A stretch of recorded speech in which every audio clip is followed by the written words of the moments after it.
Plane में बैठते ही नीरव तो लैपटॉप में मूवी देखने में मस्त हो गया और पायल खो गई अपने अतीत के गलियारों में, जहां वो और उसकी सबसे अच्छी सहेली रीत थी। दोनों एक दूसरे को बहुत ही प्यार करती थीं। दोनों स्कूल से कॉलेज हमेशा साथ ही रहीं। स्कूल और कॉलेज में दोनों की दोस्ती एक मिसाल थी। रीत हमेशा से ही एक कुशल छात्रा रही थी। साधारण नैन नक्श के होने के बावजूद उसके चेहरे और बोलचाल के तरीके में जो आकर्षण था वो किसी को भी दीवाना बना देता था। और इस आकर्षण से मेरे भैया भी कहाँ बच पाए थे। वो भी मन ही मन रीत को चाहने लगे थे, परंतु इजहार नहीं कर पा रहे थे। जब मन की बात पर पा उन्होंने मेरे समक्ष रखी तो मैं खुशी से झूम उठी, क्योंकि मैं खुद भी रीत को अपनी भाभी बनाना चाहती थी। पर मैंने अपने भाई की मदद करने से मना कर दिया और कहा, अपने प्यार का इजहार आपको खुद ही करना पड़ेगा, क्योंकि रीत से इस तरह की बात करने का अंजाम मैं बखूबी जानती थी। एक लंबा सा भाषण प्यार के खिलाफ और कैरियर पर ध्यान देने पर धीरज ने अपने प्यार का इजहार खुद ही करने का फैसला किया। और उसे कुछ दिन बाद ही मौका मिल गया, जब मैंने उससे आकर कहा कि मुझे और रीत को कंप्यूटर में एक प्रोजेक्ट बनाना है जिसमें उसकी मदद की ज़रूरत है, क्योंकि रीत को कंप्यूटर में ना तो इंटरेस्ट है और ना ही समझ आता है।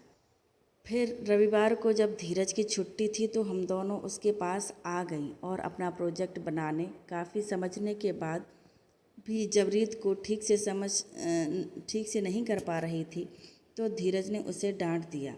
डांट से रीत एकदम सहम गई और उसकी आंखों में आंसू आ गए।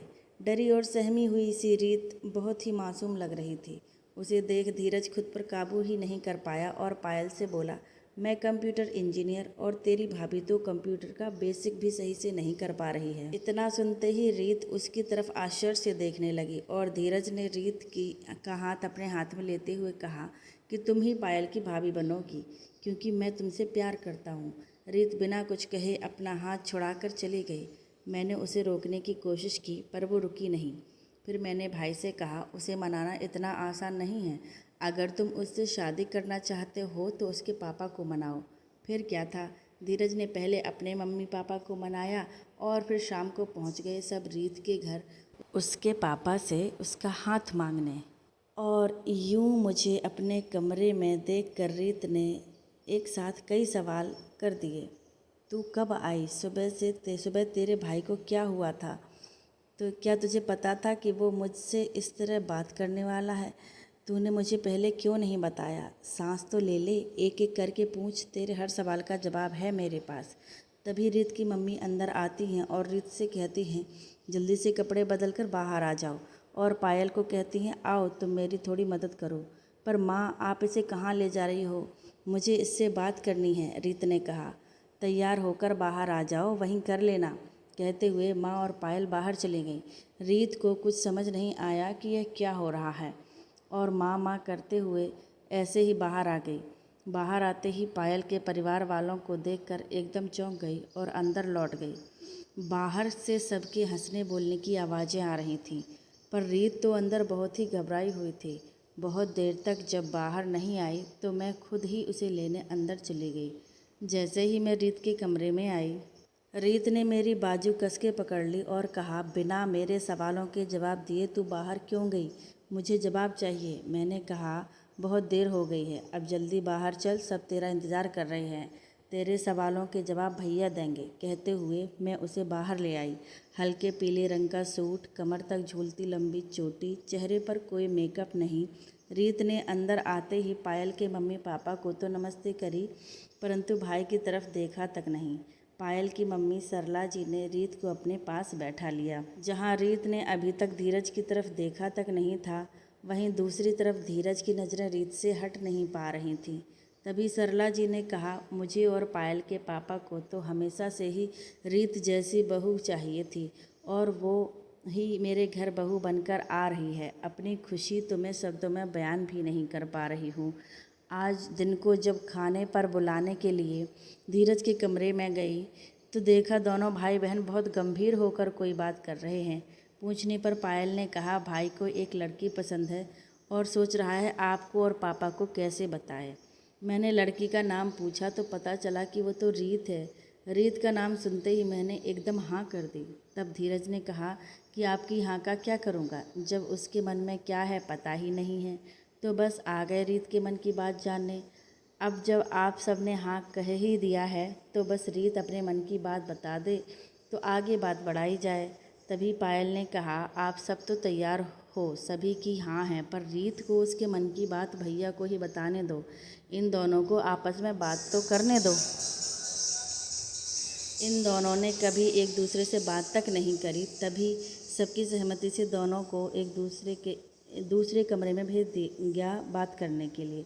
थोड़ी देर तक तो दोनों चुप रहे। तभी चुप्पी तोड़ते हुए भैया ने कहा, मैं तो ना जाने कब से तुम्हारा दीवाना हूँ, खुद भी भूल चुका हूँ, और आज यह मेरे फेवरेट रंग का सूट पहनकर मुझे और दीवाना कर रही हो। रीत ने बिना कुछ कहे उसकी तरफ मुस्कुराते हुए देखा।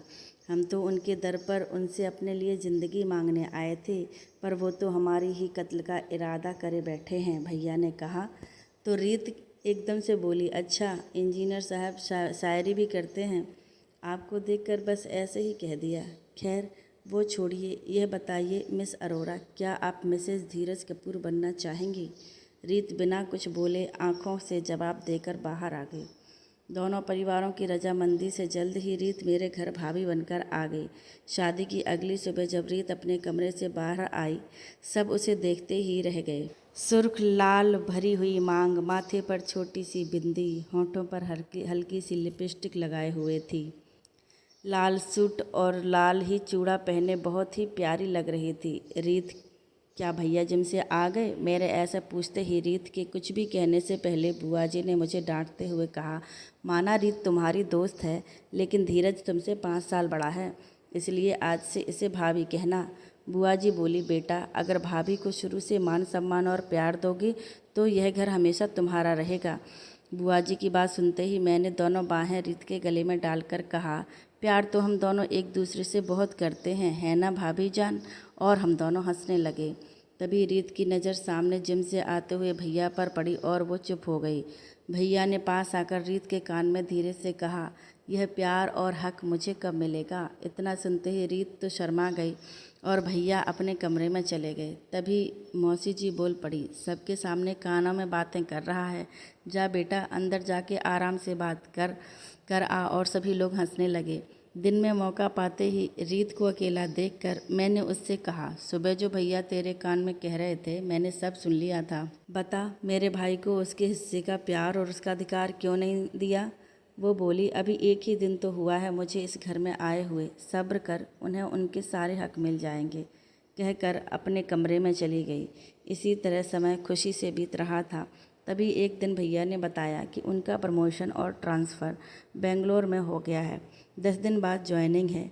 मैं और रीत एक दूसरे से दूर नहीं रहना चाहते थे, तो भैया के कहने पर मैं भी उनके साथ बेंगलोर आ गई और MBA में एडमिशन ले लिया। बेंगलोर आकर भैया ऑफिस जाते थे, रीत घर संभालती थी और मैं कॉलेज जाती थी। कॉलेज में मेरी मुलाकात मनीष से हुई, जहाँ एक तरफ भैया और भाभी का प्यार परवान चढ़ रहा था, वहीं दूसरी तरफ प्यार ने मुझे और मनीष को अपने रंग में पूरी तरह रंग लिया था। जब रीत को मनीष के बारे में मैंने बताया तो उसने मुझसे समझाया, दोस्ती तक तो ठीक है, लेकिन प्यार व्यार के चक्कर में मत पड़ो। पर यह दिल कुछ समझने को तैयार ही नहीं था। रीत हमेशा मुझे समझाती, अपनी मर्यादा में रहना, अपने परिवार की इज्जत पर कोई आँच मत आने देना, लेकिन मुझ पर और मनीष पर प्यार का ऐसा जादू चला कि कुछ पता ही नहीं चला कि कब हम एक दूसरे के दिल में रहते रहते शारीरिक संपर्क में आ गए। आज मैं बहुत खुश थी क्योंकि मनीष का कैंपस प्लेसमेंट हो गया था। उसने मुझे तो अपने परिवार से मिला दिया था और आज वो अपनी माँ को लेकर मेरे घर आने वाला था। पर मेरी खुशियों को मेरी ही नज़र लग गई। मेरे घर आने से पहले ही मनीष का एक्सीडेंट हो गया। ज़िंदगी को खुलकर जीने वाला, हमेशा जीत की चाह रखने वाला, आज मौत से हार गया और मैं तो जैसे पागल ही हो गई। मैं भी अपनी ज़िंदगी ख़त्म करके मनीष के पास जाना चाहती थी, पर जिसके पास रीत जैसी दोस्त है उसे कुछ हो ही नहीं सकता। रीत ने मुझे संभाल लिया। अभी तो मैं मनीष की मौत के सदमे से पूरी तरह बाहर नहीं आ पाई थी कि मुझ पर एक और गाज गिरी। मनीष खुद यह दुनिया छोड़कर जा चुका था, पर उसके प्यार का रंग मेरी कोख में था। मैं और रीत दोनों डरे हुए थे कि अब क्या होगा। घर वाले तो हम पर कभी माफ़ नहीं करेंगे। तभी रीत उठी, उसने मेरे और अपने आंसू पोंछे और मुझे डॉक्टर के पास लेकर गई। पर मेरी किस्मत मुझसे कुछ ज़्यादा ही नाराज़ थी शायद। डॉक्टर ने गर्भपात करने से मना कर दिया। 12 हफ्ते से ज़्यादा का गर्भ गिराना संभव नहीं था। मैं और रीत घर आ गए। दोनों को ही समझ नहीं आ रहा था कि अब क्या करें। तभी भैया घर वापस आ गए और उन्होंने बताया कि उन्हें ट्रेनिंग के लिए अमेरिका जाना है 6 महीने के लिए, पर वो परिवार को साथ नहीं ले जा सकते। तभी रीत ने कहा, आज का दिन बहुत अच्छा है, दो दो खुशखबरी एक साथ आई हैं। दो खुशखबरी? दूसरी क्या है? भैया ने चौंक कर पूछा। तो रीत ने उनसे कहा, आपका प्रमोशन होने वाला है, आप पापा बनने वाले हैं।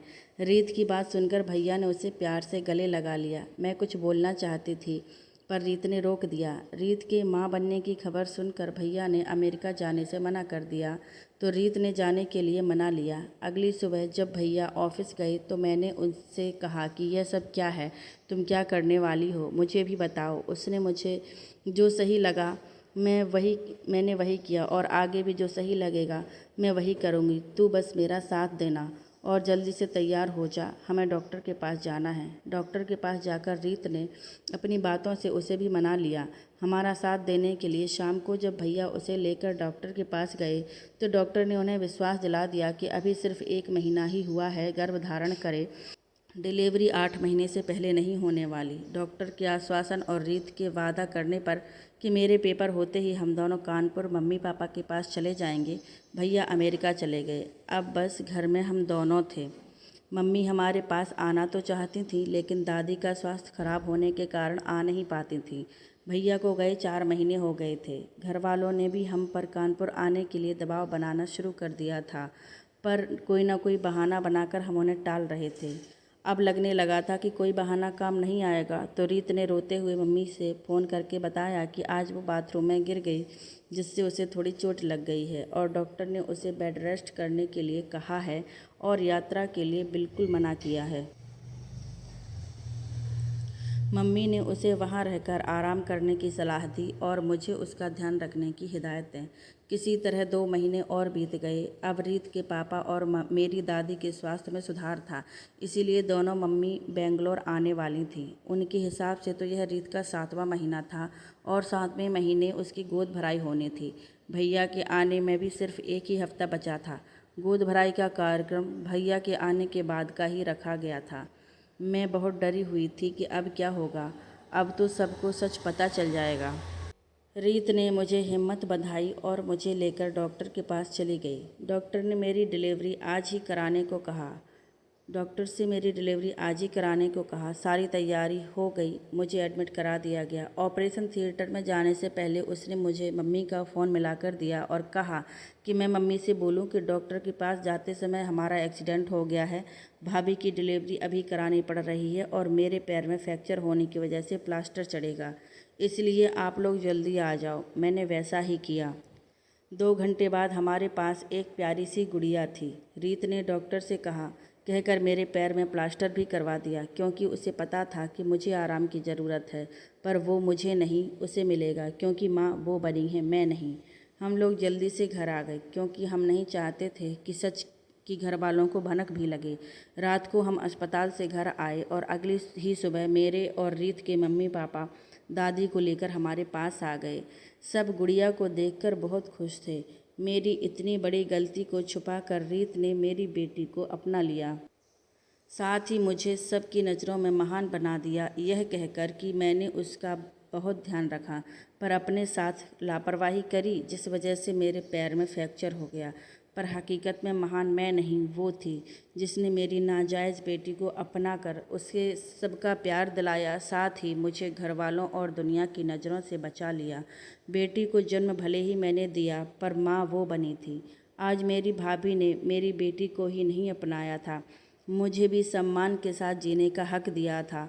आज से वो मेरी भाभी से भाभी माँ हो गई थी। अरे पायल, कहाँ खोई हुई हो? प्लेन लैंड हो गया है। नीरव के उठाने पर पायल वर्तमान में आई और वे दोनों एयरपोर्ट से बाहर आए। सामने रीत और धीरज उनका इंतजार कर रहे थे।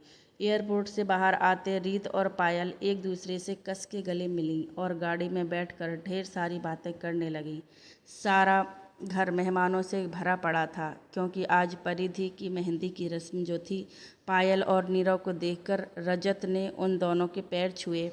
परिधि ने नीरव को नमस्ते करी, पर पायल से बात नहीं करी।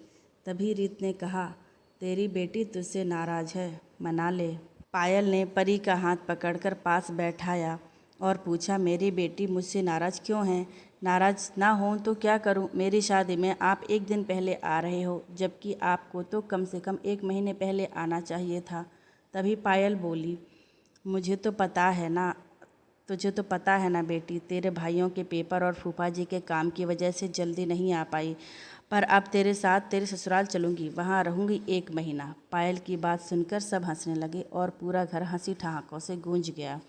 मेहमानों की भीड़ और शादी की तैयारियों के बीच रीत और पायल को अकेले में बात करने का समय ही नहीं मिल पा रहा था।